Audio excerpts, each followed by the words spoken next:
Welcome to Movie Stories. Today's story is about the real people and events that eventually led to the creation of Facebook. It has been dramatized as a drama biography film in 2010, titled The Social Network. Spoilers ahead. Watch out and take care. In fall 2003, Mark Zuckerberg and Erica Albright are having a conversation in a pub. They discuss the final clubs at Harvard University, their exclusivity and Mark's obsession with them.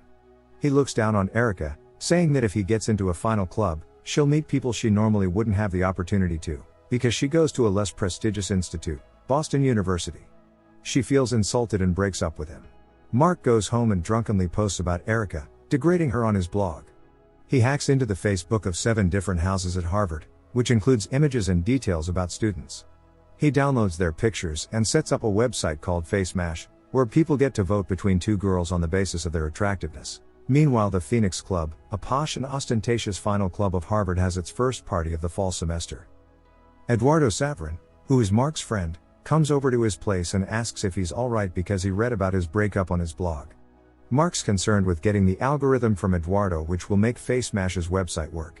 Eduardo shares the algorithm and the website blows over as students all over the campus start using FaceMash. Erica's roommate tells her that Mark blogged about her. She is heartbroken and insulted. The female students are deeply degraded by the website's comparison of them. Eduardo suggests shutting the website down, as it's generating too much traffic which could get them in trouble. Harvard's authorities eventually catch up and shut down the network. Currently in 2009, Eduardo and Mark are in a lawsuit.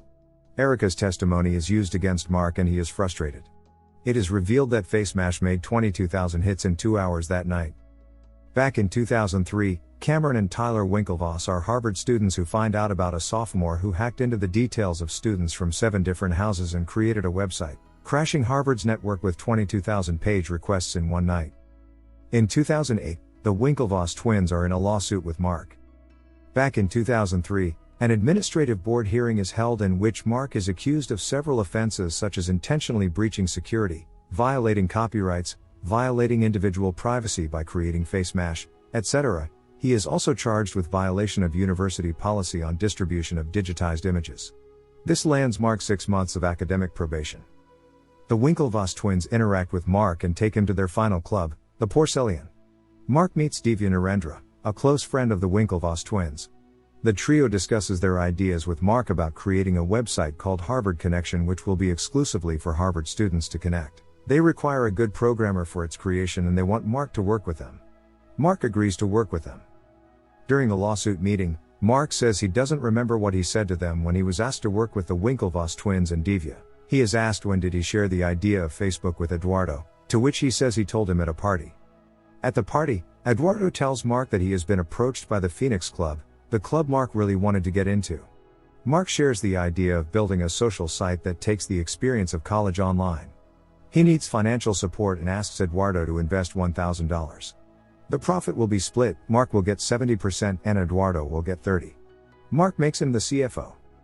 Eduardo is asked during the lawsuit if he knew about Mark's agreement with the Winklevoss twins and Divya. He knew that they asked Mark to work for them, but he gave it up because it wasn't worth his time. Mark fooled the Winklevoss twins and kept bailing out on meetings, making excuses. He tricked them into thinking that he was working on creating Harvard Connection, while he was actually working on creating the Facebook. During the lawsuit with the Winklevoss twins and Divya, they insist Mark stole their idea but Mark says he never used their code.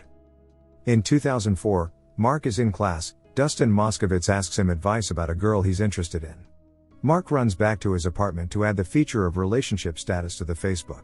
He says that's how people will connect and find the person they're interested in. By now, Facebook is operating as intended. Mark persuades Eduardo into giving him the email list of the Phoenix Club members. Divya is with his girlfriend when he finds out about Mark's website, the Facebook. He informs the Winklevoss twins. They call their lawyers, feeling extremely frustrated about Mark stealing their idea. At a seminar hosted by Bill Gates, Eduardo meets Christy and Alice. Later that night, Mark and Eduardo discuss monetization. Mark doesn't want to monetize the site yet, since it could damage their look.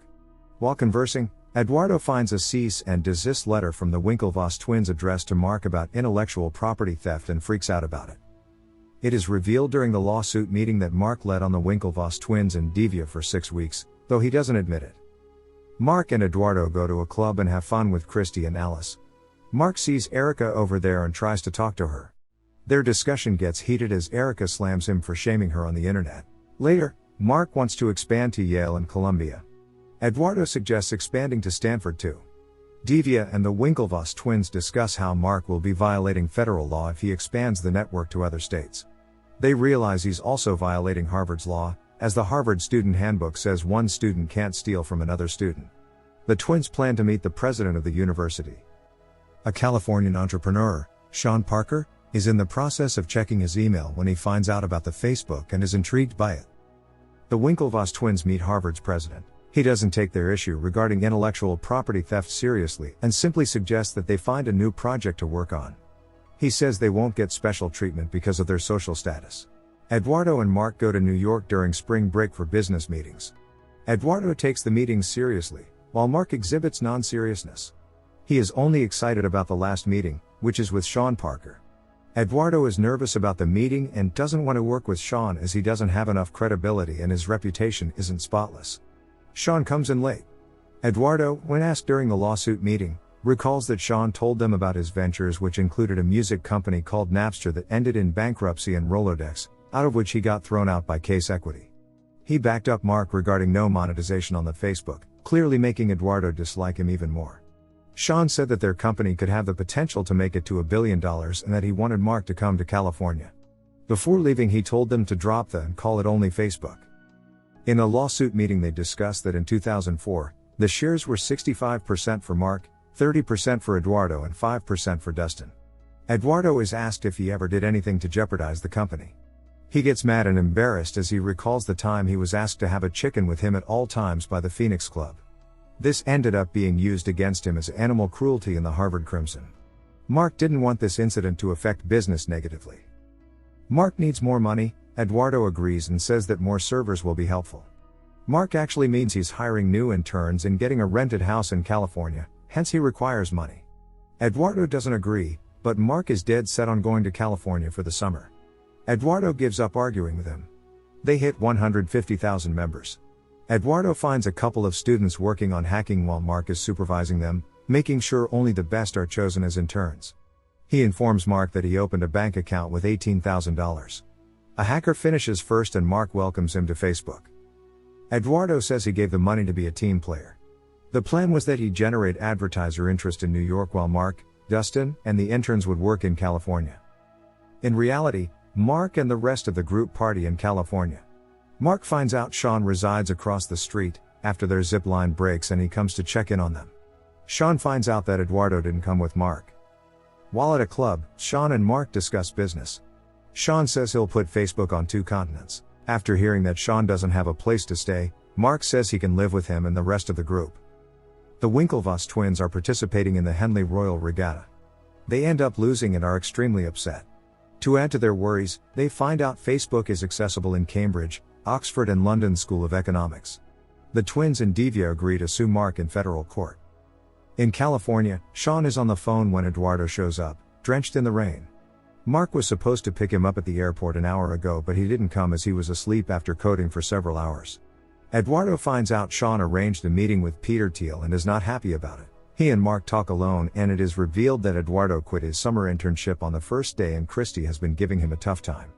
Mark suggests he should blend in and join the scene or else he'll get left behind.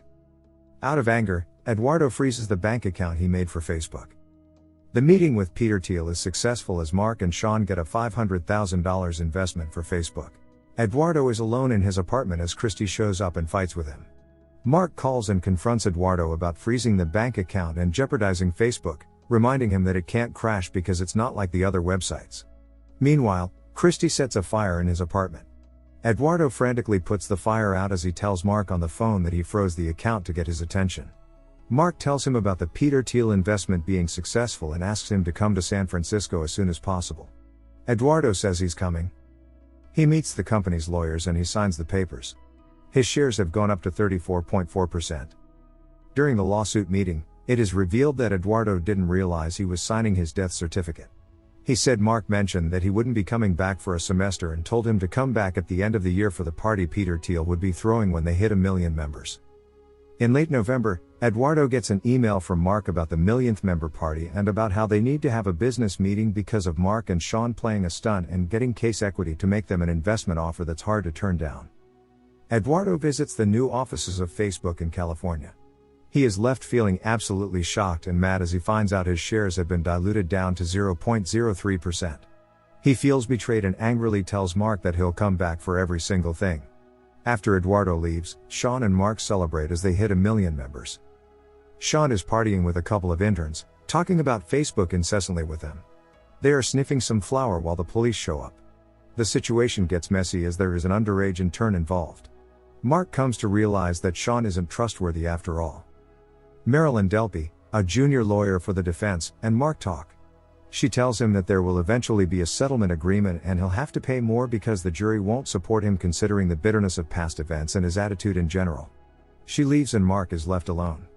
He sends Erica a friend request on Facebook and refreshes the page continuously. It is revealed that the Winklevoss twins received a settlement of $65 million and signed a non-disclosure agreement. Eduardo received a settlement too, and got his name restored on the Facebook masthead as a co-founder. Facebook continues to thrive. Mark is the youngest billionaire in the world. And that's how this story ends. Please subscribe for more stories like this one.